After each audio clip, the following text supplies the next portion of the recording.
Tahun berapa selisih produksi kayu gergajian dan kayu lapis paling kecil?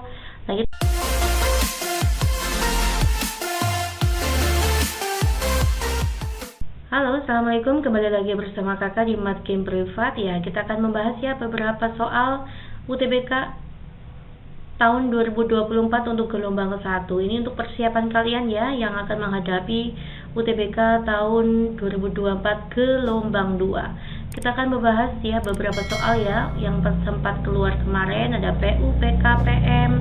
Oke ya, nggak usah panjang lebar ya, kita langsung saja ya ke soal nomor 1. Ya, perhatikan batang horizontal berikut untuk menjawab soal nomor 1 sampai dengan 3. Ini adalah materi PU ya Dek ya.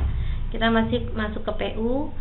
Nah, menunjukkan data produksi kayu lapis dan kayu gergajian ya. Kayu lapis itu yang orange, kayu gergajian itu adalah yang biru. Pada sebuah perusahaan perkayuan dari tahun 2016 sampai dengan tahun 2020. Jika tahun 2021 terjadi peningkatan produksi kayu sebesar 10% dibandingkan tahun 2020, manakah pernyataan berikut yang paling tepat? Oke ya, kita akan cek satu persatu. Untuk poin A, produksi kayu lapis meningkat 10% dari tahun sebelumnya. Nah, ini kan ada kata-kata pada tahun 2021 meningkat 10%. Apakah setiap tahunnya itu pasti meningkat 10%? Kita lihat ya ke kayu lapis. Kayu lapis itu orange ya. Kita lihat ini naik. Nah, ini adalah turun nih. Nah, ini adalah sama. Ini naik lagi. Jadi belum tentu meningkat. Ada kalanya turun, ada kalanya sama ya. Maka poin A itu salah. Lanjut, produksi kayu gergajian sama dengan tahun sebelumnya. Kayu gergajian yang biru. Jelas sudah ketahuan nih ya, 2016 ke 2017 kan naik. Ini naik, nggak sama ya. Maka salah kembali. Produksi kayu lapis lebih banyak dari tahun sebelumnya. Kayu lapis yang orange. Salah ya, ini memang naik tapi ini turun tuh. Pada tahun 2017 ke 18 itu turun produksinya. Tidak selalu naik. Produksi kayu gergajian lebih besar dari tahun sebelumnya. Kayu gergajian yang biru 2016 ke 2017 memang naik ya. 2017 ke 2018 itu juga naik ya produksinya. Ini produksinya naik kembali, produksinya naik kembali. Ya, ini adalah pernyataan yang paling tepat. Oke ya, kita lanjut ya ke soal selanjutnya nomor 2. Tahun berapa selisih produksi kayu gergajian dan kayu lapis paling kecil? Nah, kita lihat selisihnya aja ya Dek ya. Ini adalah 3, 6 berarti selisihnya 3. Ini berarti 4 ke 7 selisihnya juga 3. Lah, ini selisihnya 0 karena pada tahun 2018 produksinya sama. Ini selisihnya berapa? 5 ke 6 selisihnya 1. Ini produksinya 6 ke 7 selisihnya 1. Jadi selisih yang paling kecil itu adalah pada tahun 2018 ya. Soal seperti ini masih bisa ya Dek ya. Next, kita lanjut ke soal nomor 3. Jumlah produksi kayu lapis dan gergajian pada tahun 2021 adalah berapa juta meter kubik ya? Kita lihat ya. Tadi katanya kan tahun 2021 terjadi peningkatan 10%. Oke ya, maka kita lihat pada kayu lapis yang orange ya. Tadinya berapa ini? 6 juta meter kubik ya. Ya, maka nanti tahun 2020 itu awalnya untuk kayu lapis produksinya adalah 6 juta meter kubik. Untuk kayu gergajian ya, untuk kayu gergajian itu tahun 2020 itu adalah biru ya. Ini berapa nih Dek? 7 ya Dek ya. 7. Nah, ternyata tahun 2021 itu kan meningkat 10%. Maka jadi berapa Dek untuk kayu lapis ya? Untuk kayu lapis dulu. Untuk kayu lapis karena meningkat 10%, maka 110 per 100 dikali dengan 6. Coret-coret, jawabannya 6,6 juta meter kubik ya. Nah, selanjutnya untuk kayu gergajian. Untuk kayu gergajian ya sama aja, nanti naik 10%, maka 110 per 100 saya kali dengan 7 ya. Jadinya 7,7. Udah, tinggal kita hitung aja. 7 ditambah 6 itu adalah 13. Nyimpen 1 ya, 7 tambah 7 adalah 14. Jawabannya adalah 14,3 juta meter kubik. Oke, lanjut ya, kita masuk ke soal nomor 4. Ini masih PU ya Dek. Manakah bilangan berikut yang paling mendekati hasil pengurangan 3/4 dikurangi 2,82? Oke ya, untuk 3/4 itu kan sama saja dengan 0,75. Maka nanti 3,75 saya kurangi dengan 2,82. 5 kurangi 2 itu adalah 3. 17 diambil 8 itu adalah 9. Ini kan habis ya, 0,93. 0,93 itu kan sama saja dengan 93%. Berarti mana yang paling mendekati di antara D sama E ya? 93%. 90 ke 93 itu kan naik 3. 95 ke 93 itu turun 2. Maka yang paling mendekati adalah poin E, 95%. Lanjut ya. Kita masuk ke soal nomor 5. Bahan pembuatan tempe adalah kacang kedelai, kacang koro, dan kacang hijau. Oke ya, kacang kedelai dibanding dengan kacang koro dibanding dengan kacang hijau adalah 3 bahannya tuh yang depan ini ya, adalah 3:4:1. Berat ragi 1/9 dari berat kacang kedelai. Oke, beratnya ragi itu adalah 1/9 dari beratnya kacang kedelai. Apa lagi ya dek? Jika berat ragi yang digunakan adalah 20 gram, oke, maka ragi yang digunakan 20 gram, ini adalah 1/9 beratnya kacang kedelai ya. Maka kita peroleh beratnya kacang kedelai berapa? Tinggal dikali ya dek. Beratnya itu adalah 9 kalikan 20, 180. Ketemulah kacang kedelainya itu 180 gram. 3 ke 180 itu kan dikalikan 60 ya. Maka nanti kacang koronya berapa? 4 kalikan 60, 240 gram. Ini tadi berapa? 3 ke 180 itu 60 ya. Makanya adalah 60 gram. Oke, inilah berat masing-masing. Berapakah berat kacang hijau yang digunakan? Adalah 60 gram, begitu. Bisa ya? Lanjut kita masuk ke soal nomor 6. Sebuah toko barang pecah belah memberikan diskon 30% untuk semua jenis perabot. Jika harga sebuah mangkok setelah diskon itu adalah 105.000, berapakah harga sebuah mangkok sebelum diskon ya dek?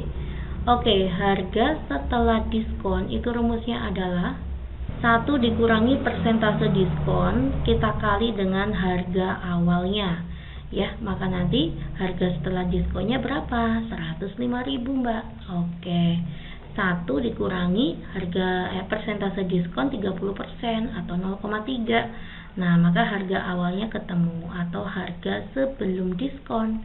105.000 saya bagi dengan 1 kurangi 0,3 yaitu 0,7. Ya, maka nanti harga awalnya adalah 105, nolnya saya tambahkan 1, kita bagi dengan 7 ya. Masing-masing saya kali dengan 10. Oke ya. 10 dibagi 7 itu adalah 1, sisa 3, 35 bagi 7 adalah 5. Nolnya 4 ya. 1, 2, 3, 4. Inilah harga awal sebelum diskon. Jawabannya adalah B, pasti bisa. Next kita masuk ke soal nomor 7. Oh ya, nomor 7 ya. Ini adalah PK. Urutan bilangan 1/8, 0, saya tulis saja ya di sini ya. 1255, selanjutnya 3/25 dan 12,25%. Dari yang terkecil ke yang terbesar. 1/8 itu kan 0,125 ya. Ini adalah 0,1255. 3/25 tinggal kita kalikan 4 ya masing-masing ya. 25 dikalikan 4 itu kan 100. 3 dikalikan 4 itu 12. Maka ini kan sama saja dengan 0,12. Selanjutnya kita bagi dengan 100 ya. Maka 0,1225. Jadi siapa deh yang paling kecil? Yang paling kecil adalah ini ya. Maka nanti 3/25 lebih kecil dari siapa? Mana deh? Ini ya deh ya. Lebih kecil dari 12,25%. Lebih kecil dari ini ya, 1/8. Dan yang paling besar adalah 0,1255. Mana yang seperti ini? Jawabannya itu adalah D. Pasti bisa. Next, kita masuk ke soal nomor 8. Sistem persamaan linear variabel X, Y, Z ya, seperti ini. Oke. Memiliki solusi X sama dengan R, Y sama dengan S, Z sama dengan T. Maka saya akan langsung rubah saja ya. Persamaan 1 itu menjadi 2R dikurangi S dikurangi T sama dengan 1. Untuk persamaan yang kedua, X-nya itu R ya, R dikurangi dengan S sama dengan A. Persamaan yang ketiga menjadi S ditambah T sama dengan 5. Pernyataan mana saja yang bernilai benar berdasarkan informasi di atas. Poin ke-1, apakah R-nya 1? Oke, kita akan coba ya untuk menyelesaikan persamaan 1 dan 3 ya. Di sini ada ST, di sini ada ST. Maka kita bisa menghilangkan S atau T-nya ya. Maka nanti 2R dikurangi S dikurangi T sama dengan 1. Untuk yang persamaan ketiga, S ditambah T sama dengan 5. Saya bisa eliminasi apa nih? S boleh ya, ditambah ya Dek ya. Min S tambah S itu habis, min T ditambah T juga habis. Maka nanti bersisa 2R ya. 1 ditambah 5 itu adalah 6. Maka nilai R-nya adalah 3. Oke ya. Maka pernyataan 1 adalah pernyataan yang salah, 1 salah maka 3 salah. Ya, untuk poin kedua, apakah X sama dengan 2? X itu sama aja R ya. Apakah R itu nilainya 2 jika A-nya 1? Nah, kita masukkan ya, yang ada A itu adalah persamaan kedua. Persamaan kedua, maka nanti R dikurangi S sama dengan 1. Nah, sebenarnya untuk persamaan kedua itu tidak berpengaruh dengan nilai R. Karena kita dapat nilai R itu pada persamaan 1 dan 3 ya. Eliminasi 1 dan 3. Kita peroleh nilai R sama dengan 3. Jadi untuk pernyataan kedua ini tidak berpengaruh. Hasil R-nya itu harusnya tetap 3. R sama dengan 3. Ya, jadi pernyataan kedua adalah pernyataan yang salah. Pada saat A-nya 1, R-nya tetap 3. Oke, kita masuk ke pernyataan yang keempat. Pernyataan yang keempat, nilai 2R ditambah A ditambah T sama dengan 10. Tadi 2, R-nya itu adalah 3, A-nya itu adalah 1 ya. Ya, walaupun A-nya 1, R-nya tetap 3. Karena R kita dapat dari pernyataan 1 dan 3. Nah, T-nya berapa? Kita akan mencari T terlebih dahulu ya. R dikurangi S sama dengan A-nya 1 ya. 3 dikurangi S sama dengan 1, maka nanti S-nya sama dengan 2. Nah, ketemulah nanti T-nya ya. S ditambah T itu sama dengan 5, maka nanti 2 ditambah T sama dengan 5. T-nya sama dengan 3. Kita masukkan 3. Nah, 2 kalikan 3, 6. 6 ditambah 4 adalah 10. 10 sama dengan 10. Betul ya? Ini nilainya 10. Pernyataan 4 benar, maka hanya 4 yang benar. Jawabannya adalah D. Kita lanjut ya. Daerah A merupakan himpunan penyelesaian dari sistem persamaan linear sebagai berikut. Pernyataan mana saja yang bernilai benar? Oke adik, kita langsung gambar saja. Di sini ada X kurang dari sama dengan 1. Saya buat sini 1 ya. 1. Kita buat X sama dengan 1 terlebih dahulu. Tapi mintanya itu adalah X kurang dari sama dengan 1. Berarti yang benar itu kan ke kiri ya. Kurang dari sama dengan 1 berarti sampahnya ke kanan. Ini sampah ya. Yang salah saya arsir, yang betul yang bersih. Yang ini untuk pertidaksamaan yang kedua, saya akan mencari titik potong terlebih dahulu di potnya ya, XY 0, 0. Pada saat X-nya 0, maka Y-nya 4 bagi 2 itu adalah 2. Pada saat Y-nya 0, maka X-nya 4. Kita buat ya 0,2 dan 4,0. 1, 2 ya 0,2. 2, 3, 4, 4,0. Ya, kita buat kayak gini deh. Oke, kita langsung buat ya. Titik ujinya saya pakainya 0,0. Kita masukkan X-nya 0, Y-nya 0. Apakah 0 itu kurang dari 4? Oke, betul ya. Karena betul, maka 0,0 itu adalah DHP-nya, maka sampahnya ke sana. Sampahnya menjauhi 0,0. Selanjutnya ya, kita masuk ke pertidaksamaan yang ketiga. Untuk pertidaksamaan yang ketiga, saya pindahkan satu ruas aja ya dek ya, ini ke sana. Maka nanti jadinya min X ditambah Y lebih besar sama dengan min 2. Saya buat titik potongnya, XY 0, 0.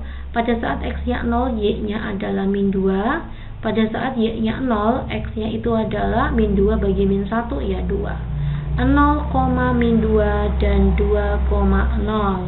0, min 2 saya buat ke bawah ya, 1, 2, ini min 2 ya, 2,0 itu di sini, 2,0 kita buat ke sana. Oke, saya akan langsung mencari uji titiknya ya, 0,0. Apakah 0 lebih besar sama dengan min 2? Betul sekali. Karena betul, maka 0,0 adalah DHB-nya, maka sampahnya ke sana. Ya, kita akan cari ya DHB-nya tuh di mana dek yang nggak kena sampah. Kena sampah, kena sampah, kena sampah, ini juga kena sampah, ini tidak kena sampah, inilah DHB-nya ya, daerah terbuka ya ke sini. Oke, paham ya? Kita akan coba cek satu persatu. Luas daerah A tidak terhingga, betul ya, karena tidak ada batasannya. Maka 1 betul, 3 betul. Titik min 2,0 berada di daerah A, betul ya. Ini min 2,0 di sini ya, min 1, min 2. Maka betul. Garis Y sama dengan X memotong daerah A. Y sama dengan X tuh ini deh, ya. 1,1 atau nanti sini min 1, min 1 di sini. Ya, ini kita buat ya. Ini adalah Y sama dengan X. Nah, ini Y sama dengan X. Apakah dia memotong daerah A? Betul sekali. Maka jawaban yang tepat itu adalah poin E. Lanjut ya, kita masuk ke soal nomor 10. Sekumpulan data disajikan sebagai berikut. Ini kamu harus urutkan dulu ya. Maka jadinya 2, 2, 2, 3, 4, 5, 10, 12. Oh, ini udah urut ya dek ya.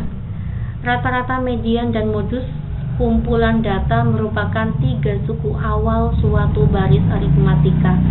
Kita akan coba ya mencari rata-ratanya terlebih dahulu. 2 ditambah 2 itu 4, 4 tambah 2, 6, 6 ditambah 3, 9, 9 tambah 4, 13, 18, 28, 28 ditambah 12 itu berapa?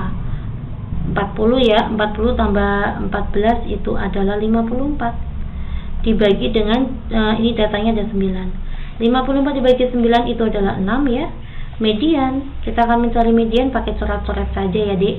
Coret-coret, coret-coret ya, coret-coret, coret-coret. Nah, inilah mediannya. Maka mediannya itu adalah 4. Selanjutnya modus. Modus adalah data yang sering muncul. Mana? Data yang sering muncul adalah 2 ya. 2-nya muncul 3 kali. Modusnya 2. Oke ya. Kita akan urutkan 2, 4, 6. Apakah dia membentuk baris aritmatika? Betul sekali ya. Ini suku awalnya, selisihnya tetap yaitu 2. Ya, maka pernyataan ke-1 adalah pernyataan yang benar. Yang ditanya adalah banyaknya pernyataan yang benar ya dek ya. Rata-rata kumpulan data merupakan bilangan prima. Ini rata-ratanya 6. Apakah 6 itu prima? Salah, 6 itu bukan prima. Modus kumpulan data kurang dari medianya. Modusnya 2. Apakah 2 kurang dari 4? Betul sekali. Median kumpulan data ya ini ya. Kumpulan data kurang dari jangkauannya. Saya akan mencari jangkauan data terbesar dikurangi data terkecil ya. Apakah medianya kurang dari jangkauannya? Medianya 4 kurang dari 12. Betul sekali. Maka pernyataan yang benar itu ada 3 gitu ya. Oke, untuk soal selanjutnya ya, kita bahas soal nomor 11 dan selanjutnya kita akan lanjut ke part kedua ya dek ya. Ya, terima kasih perhatiannya. Nanti kalian simak ya untuk part kedua. Semangat terus ya belajarnya ya dek ya. Assalamualaikum.